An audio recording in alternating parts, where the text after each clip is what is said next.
Siapa?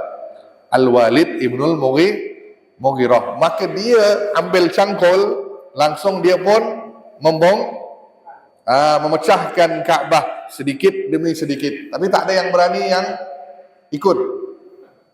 Tak ada yang berani, dia seorang, kan?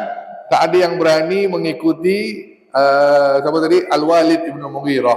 Maka semua orang Quraisy menanti, kita tunggu besok apa nasib dengan dia ni. Karena dia telah memecahkan Kaabah. Kita tunggu nasib dia besok. Apakah masih hidup atau tidak? Kan?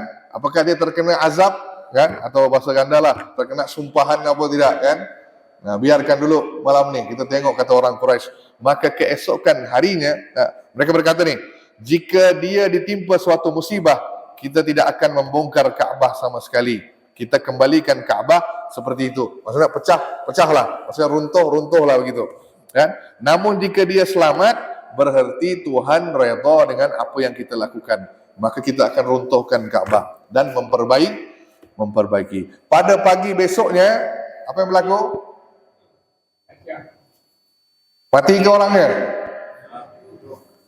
Nah, Al-Walid Al-Mughirah tetap dalam keadaan sehat walafiat.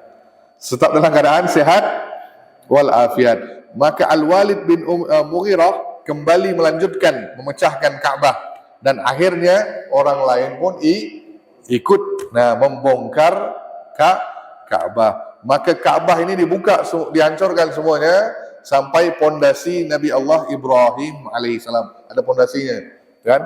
Baik, mereka kan gantikan semua batu Kaabah dengan batu yang baru.